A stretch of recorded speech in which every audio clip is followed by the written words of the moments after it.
Hello guys, जय हिंद, वंदे मातरम। Welcome to my YouTube channel study education 85। YouTube के ऑनलाइन प्लेटफॉर्म में आपका स्वागत एवं अभिनंदन करते हैं। तो सबसे फास्ट रिवीजन या सबसे फास्ट एनालिसिस सीआरपीएफ का आपके सामने लेकर प्रस्तुत हो रहे हैं, जो कि 22 फरवरी 2023 को प्रथम शिफ्ट में हो चुके हैं। तो चलिए एकदम फास्ट आपको दिखाते हैं विथ व्याख्या। हमारे साथ अंत तक बने रहें, वीडियो को स्किप ना करें। स्किप करेंगे तो आपको समझ में नहीं आएगा।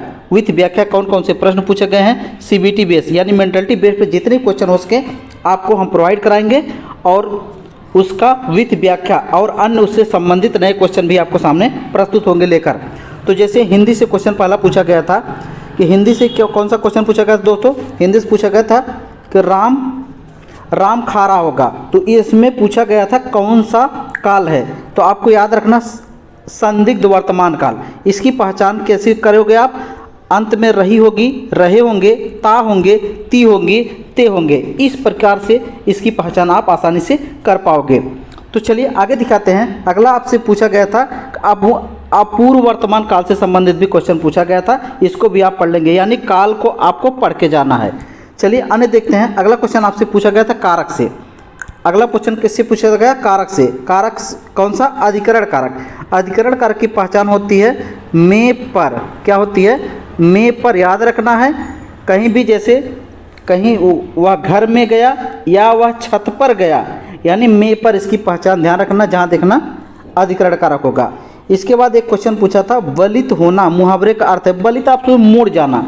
मुड़ जाने का मतलब आदमी का सर झुक जाएगा यानी शर्मिंदा हो जाएगा। तो क्या हो जाएगा? शर्मिंदा हो जाना। इसके बाद आपसे पूछा गया था निंदनीय का विलोम क्या होता है? निंदनीय का विलोम आपका या तो स्तुत्य होगा या तो प्रशंसनीय होगा। विशेषकर आपको याद रखना, ये भी क्वेश्चन आपसे पूछा गया, यानी कारक पढ़ के जाना है, मुहावरा पढ़ के जाना है, और क्या ना विलोम शब्द भी पढ़ के आपको जाना है। चलिए आगे दिखाते हैं। अगला क्या पूछा गया था आपसे? अगला आपसे पूछा गया था वाक्य शुद्धि। वाक्य शुद्धि से क्या पूछा था कि भारत माता के पैरों में कई वर्षों से स्वाधीनता की बेड़ियाँ पड़ी है। क्या पड़ी है? बेड़ियाँ पड़ी है। तो बेड़िया में जैसे स्वाधीनता की बेड़िया नहीं पड़ती है, तो क्या हो जाएगा? पराधीनता की बेड़िया। यहीं पर एक गलत था, ध्यान रखना। चलिए आगे देखते हैं। अगला क्वेश्चन आपसे पूछा गया था महादेवी की रचना। महादेवी की रचना कन्फर्म नहीं है, तो लगभग महादेवी की जो भी रचना है आपको महत्वपूर्ण वैसे बता देते हैं। एक रचना की यामा है, एक अतीत के चलचित्र है, एक मेरा परिवार है, और 1982 में इनको ज्ञानपीठ पुरस्कार भी प्राप्त हो चुका है। ये भी आप पढ़कर जाएंगे। इसके अलावा आपसे क्या पूछा गया था? इसके अलावा आपसे पूछा गया था कि महादेवी की रचना के अलावा निराला की रचना भी पूछा गया था। किसकी रचना? निराला की रचना भी आपको पढ़ के जाना है। राम की शक्ति पूजा इनकी रचना है, कुकुरमुत्ता है, परिमल है, अनामिका और तुलसीदास। ये इनकी सबसे इम्पॉर्टेंट रचना, इसको भी आपको पढ़ के जाना है। नेट अगले शिफ्ट में पूछे जाने की पूरी संभावना है आपकी, ध्यान रखना। चलिए अगला क्वेश्चन हिंदी से क्या पूछा गया था? वाक्यांश। वाक्यांश मतलब पूछा था किनारे पर स्थित यानी तटवर्ती। किनारे स्थित नदियों या किनारे स्थित क्या होगा? तटवर्ती। अगला क्वेश्चन आप सोचो दूसरों की बुराई देखने वाला छिंदावेशी। छिंदावेशी लिख दिया गया, इसका क्या हो जाएगा? शुद्ध छिंदावेशी। क्या हो जाएगा दोस्तों? छिंदावेशी। एक क्वेश्चन आपसे पूछा जा चुका है। इसके बाद अगला कुछ पूछा गया था पूर्वकालिक क्रिया। पूर्वकालिक क्रिया में पूछा गया था, जैसे वाक्य दिया था वह पढ़कर सोने जा रहा था। तो इसमें पूर्वकालिक क्रिया, इसकी पहचान क्रिया के बाद, यहाँ क्रिया लिख दिया गया, क्रिया के बाद मतलब जैसे अगर क्रिया के साथ करके या कर लगा हो तो वहाँ पर कौन सी होगी? पूर्वकालिक क्रिया आपको विशेषकर याद रखना है। चलिए अगला क्वेश्चन वाक्य शुद्धि से पूछा था, विशेषण से भी पूछा जा चुका है। तो चलिए हिंदी को हो गए। इसके बाद अब जीएस को बता देते हैं। जीएस में क्या क्या पूछा गया था? जीएस में आपसे पूछा था सिंघालीला राष्ट्रीय उद्यान कहाँ पर है? सिंघालीला राष्ट्रीय उद्यान कहाँ पर है? पश्चिम बंगाल में। कहाँ पर है? पश्चिम बंगाल। राजधानी क्या है? कोलकाता। राजधानी क्या है? कोलकाता याद रखना है। और पश्चिम बंगाल से याद रखना है सुंदरबन डेल्टा भी याद रखना आपको। न्यू मुरे द्वीप भी यहाँ से याद रखना। सुंदरबन डेल्टा, न्यू मुरे द्वीप भी याद रखना। और पश्चिम बंगाल के बाद बांग्लादेश, पश्चिम बंगाल और बांग्लादेश के साथ मतलब एक अंतर्राष्ट्रीय सीमा लगती है, ध्यान रखना। और पश्चिम बंगाल और बांग्लादेश के बीच 3 बीघा कॉरिडोर का संबंध भी था, ध्यान रखना। काफ़ी क्वेश्चन यहाँ से बनते हैं। इसके अलावा सिंघालीला उद्यान, सुंदरबन उद्यान भी यहाँ पर है, याद रखना। इसके बाद अगला क्वेश्चन पूछा गया था गोताखोर नदी में जाने के बाद कौन सा श्वसन के लिए क्या क्या लेके जाते हैं? ऑक्सीजन और हीलियम दोनों ले जाते हैं अपने साथ नदी में, वो यानी समुद्र में। आगे क्वेश्चन अगला पूछा गया था, अगला आपसे क्वेश्चन को पूछा सर्वाधिक, क्या पूछा गया था, सर्वाधिक एसटी वाला राज्य, तो कौन सा हो जाएगा, मध्य प्रदेश। यहीं आगे आपसे आगे पूछ सकता है सर्वाधिक एसटी प्रतिशत वाला राज्य अगर पूछे तो आप झारखंड लगा सकते हैं। इसके बाद न्यूनतम एसटी प्रतिशत वाला अगर राज्य पूछे तो मिजोरम लगा सकते हैं। ध्यान रखना, बंगाल एवं बंगाल के गवर्नर, बंगाल एवं भारत के गवर्नर से क्वेश्चन आया था, तो बंगाल का गवर्नर आप देखेंगे सबसे पहला गवर्नर कौन था, लॉर्ड क्लाइव होता है। सबसे पहला गवर्नर लॉर्ड क्लाइव होता है, सबसे अंतिम गवर्नर विलियम बेंटिक होता है। ध्यान रखना। इसके बाद पूछेगा भारत का सबसे पहला गवर्नर कौन होगा, भारत का सबसे पहला गवर्नर विलियम बेंटिक होगा। भारत का अंतिम गवर्नर अगर पूछे तो आपको उत्तर दे देना है प्रेम से लॉर्ड कैनिंग। ध्यान रखना, इसमें कुछ संशोधन नहीं करना है। आगे अगला आपसे पूछा गया था भारत के मुख्य न्यायाधीश कौन है, डीवाई चंद्रचूड़, किस क्रम के, 50वें क्रम के।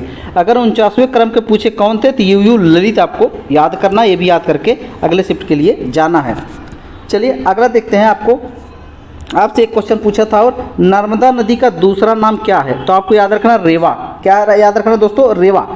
और अगला क्वेश्चन पूछा था असम के मुख्यमंत्री हेमंत बिश्व शर्मा कौन थे, यानी हेमंत बिश्व शर्मा। एक और क्वेश्चन आंध्र प्रदेश के राज्यपाल पूछा था कौन है, अब्दुल नाजीर। और एक क्वेश्चन पूछा था सिंधु घाटी सभ्यता में धौलावीरा कहाँ स्थित है, धौलावीरा राजस्थान में स्थित है। कहाँ पर, राजस्थान में।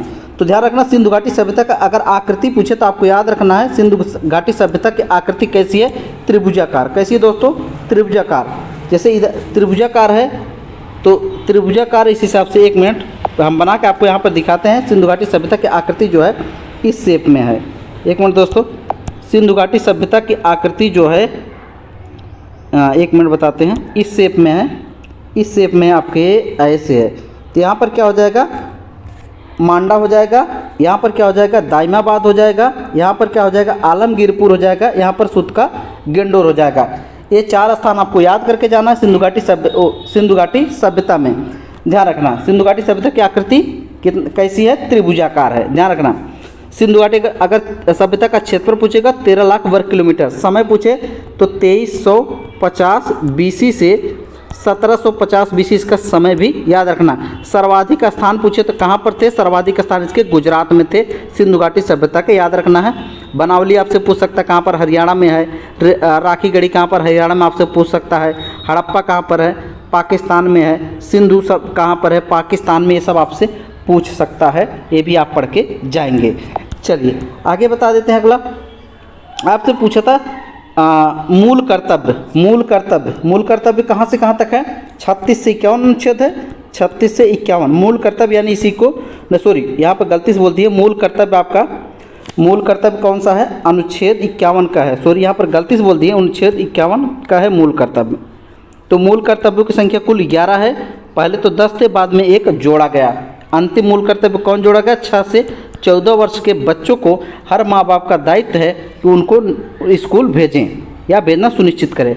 अनुच्छेद 79 भी बहुत इम्पॉर्टेंट है, ये भी आप पढ़ के जाएंगे। ये भी आपसे पूछा जा चुका है। इसके बाद आपसे पूछा गया था भारत का सबसे ऊंचा बांध कौन सा है, तो याद रखना टिहरी बांध। एक पूछा गया था आपसे भारत का सबसे लंबा बांध कौन सा, हीराकुंड बांध। भारत का गुरुत्वीय बांध कौन था भाखड़ा नांगल बांध कहाँ पर है, पंजाब में है। ध्यान रखना, पंजाब और हिमाचल प्रदेश के पास में है भाखड़ा नांगल बांध। हीराकुंड बांध कहाँ पर है, हीराकुंड बांध का उत्तराखंड में है, उड़ीसा में है हीराकुंड बांध। और टिहरी बांध कहाँ पर है, उत्तराखंड में। ये तीनों बांधों को आपको विशेषकर याद करके जाना है, अगले परीक्षा में भी आने की संभावना बन जाएगी। यानी अब बांधों को भी आपको पढ़ के जाना है। आगे अगला क्वेश्चन जीएस से पूछा था, न्यूजीलैंड में कौन सा तूफान आया था, तो उस तूफान का नाम याद कर लेना, ग्रेवियल। कौन सा, ग्रेवियल। एक क्वेश्चन पूछा था तुर्की की राजधानी क्या थी, अंकारा। क्या थी, अंकारा, आपको याद रखना है। इसके बाद पूछा था पवन का संधि विच्छेद क्या होता है, पोधन अन। क्या होगा, पोधन अन। क्या होगा, पोधन अन। रसोई घर में समास पूछा था, ये भी आपको पढ़ के जाना है। आगे गणित से क्वेश्चन आया था, गणित में क्वेश्चन आया था, जनसंख्या से क्वेश्चन आया था, अनुपात से क्वेश्चन आया था, एसआई सीआई से, सिंप्लीफिकेशन से, आयतन से, नंबर सिस्टम से। कुछ क्वेश्चन हमें मिला है, वो आपको बता देते हैं, बाकी क्वेश्चन और सब नहीं मिल पाए।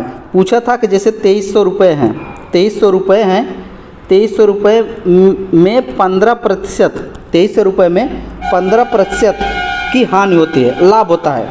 2300 रुपये में 15% का लाभ होता है, मतलब कोई चीज़ 2300 रुपये में बेची गई तो 15% का लाभ होता है। तो 16% हानि के लिए, 16% हानि के लिए उसे कितने में बेचना चाहिए? ये भी एकदम सिंपल क्वेश्चन था। यानी पूछा था 115% बराबर 23 दिया था, 115% बराबर 23 दिया है, तो 16% की हानि पूछ रहा है, तो 16% हानि निकाल दीजिए। 16% की हानि यानी 84% बराबर कितना होगा? ये भी आसानी से आप निकाल पाओगे। इसके बाद और आयतन वॉल्यूम से क्वेश्चन था, वॉल्यूम से क्वेश्चन दिया था, मतलब 3D में घनाभ के वॉल्यूम से क्वेश्चन था कि 24 × 16, 24 × 16 × 8, 24 × 16 × 8, मतलब घनाभ दिया था, उसका आयतन पूछा था। तो घनाभ का आयतन LBH, यही होता फार्मूला, आप भी इसको भी याद करना है। इसके बाद एक क्वेश्चन और था सिंप्लीफिकेशन से, x² क्या दिया था? x² धन 1/x² बराबर क्या दिया था आपका 14। तो आपसे पूछा था x घाते 6 धन 1/3x घाते 6 बराबर कितना होगा? ये भी आपको पढ़ के जाना है। तो जितना भी हो सका इस शिफ्ट में आपको प्रोवाइड करा दिए। अगले शिफ्ट के लिए हम तुरंत फिर सबसे पहले लेकर आने का प्रयास करेंगे।